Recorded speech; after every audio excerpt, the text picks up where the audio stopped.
fantastic voice, because it's such a huge country and there's all these amazing things out there, and I just come across these stories. And this one really stuck in my mind. It has done for years, and it's called Our House by Paul Di Filippo, and it's just the most amazing story. And as it unfolds, you will see why it might stick in one's mind. Well, now it all started because for 18 months I passed this house on my way to work. It was on the corner of the street, and it just looked kind of deceptively spacious. It had kind of startling architecture considering the houses either side, and yet it was strangely understated. It was kind of beautiful and yet kind of subtle at the same time. And you know, I got the strangest feeling every time I passed this house that me and my wife could be happy there. I just felt it in my guts. I can't explain it. Well, at the end of 18 months, as luck would have it, the house came up for sale. Well, I thought it was going to be way out of our price range.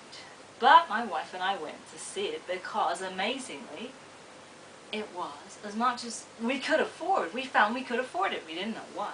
Well, we went to look around the house, and it was then that the agent told us why it was so cheap.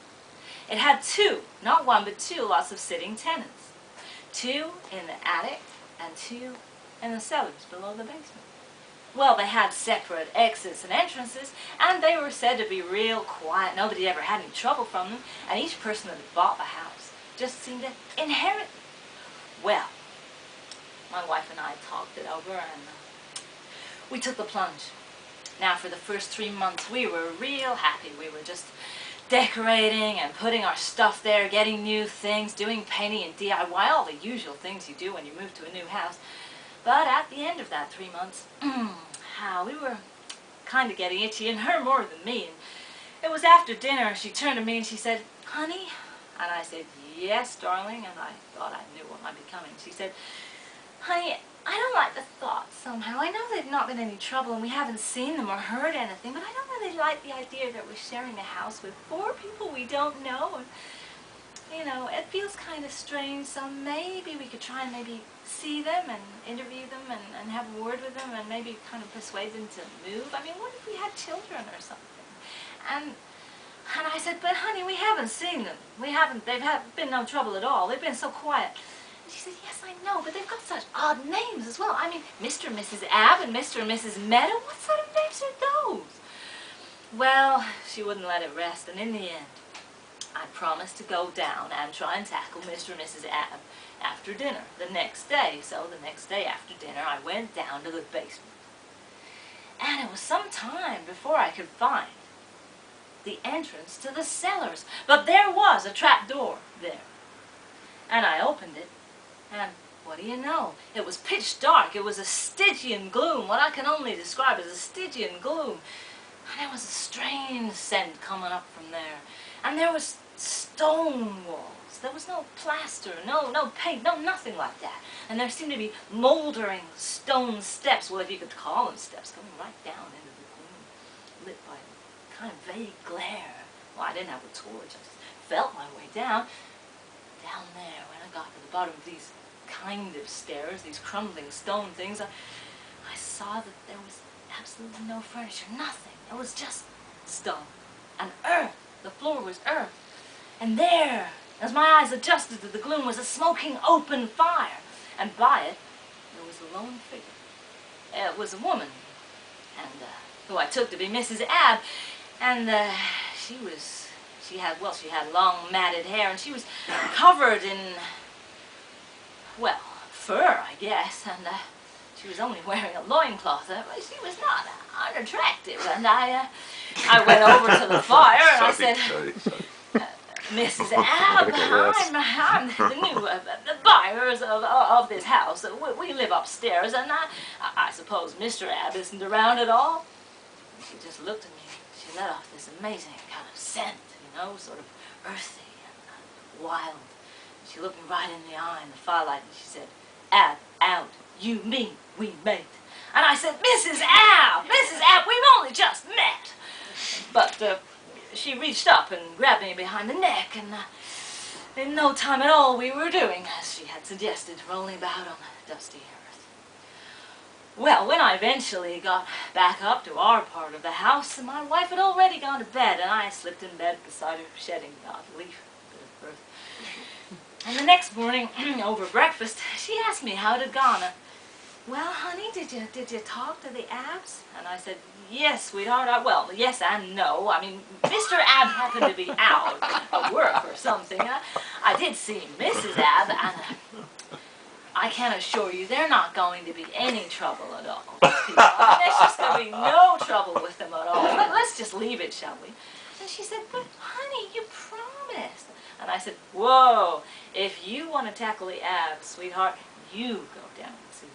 All right, I'll do just that, she said to me. So the next day after dinner, she went down to see the Abbs. I didn't wait up for her. I just went to bed. And I woke, must have been about 3 o'clock in the morning, something like that, and my wife crawled into bed. And I could smell this musty scent.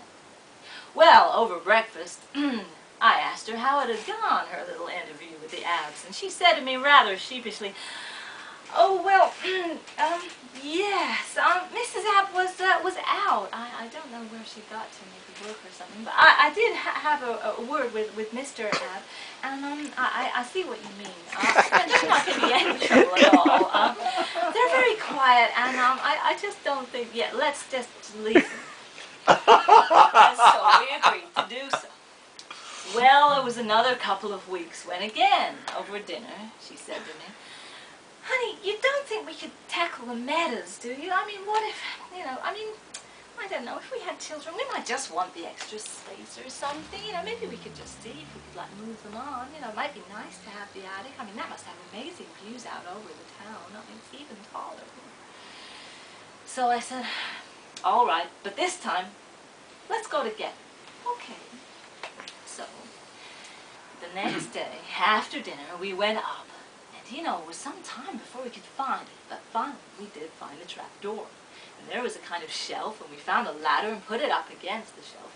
And we climbed up, and we opened the trap door, and the light in there was amazing. It streamed through these skylights, and there, all around us, were the most amazing, incredible sculptures of, geometric weird stuff, like art and science and maths all over the place. It was just incredible, a real sort of like a spiritual museum or something. And there were Mr. and Mrs. Meadow, and they said hello to us in unison. And you could only just tell which one was Mrs. Meadow, because her hair was about a couple of centimeters longer than Mr. Meadow's, and they had high domed foreheads and clear bright eyes with amazing spiritual expressions, strange silvery suits that looked really comfortable. And they said, come in, sit down. And it was then that we spoke, or rather, they told us incredible things, cultured things, marvelous scientific things, and we listened. Well, after that, when we went back down again, we decided to leave them alone as well. And for the next 2 years, we lived very, very happily in that house. Once every fortnight or so, one or other of us would go down separately to see Mr. or Mrs. Abb, and I can only say it enriched our own relationship, shall we say.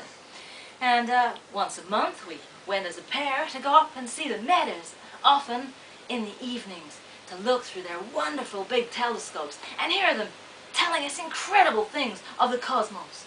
That was mind-blowing. And all went swimmingly until disaster struck. Well, one day I came home from work and saw loads of our possessions, some of them looking a bit charred, all piled up on the sidewalk. And there, I'd never seen them all together before. Mr. and Mrs. Abb, Mr. and Mrs. Meadow, and my wife. And the smoking ruins of our house. And there they all were arguing. Mrs. Abb was saying, Abb's fault. And she was saying something about him having knocked a flaming torch. Mr. and Mrs. Meadow were saying, it must be our fault. We think something must have gone with some of the apparatus.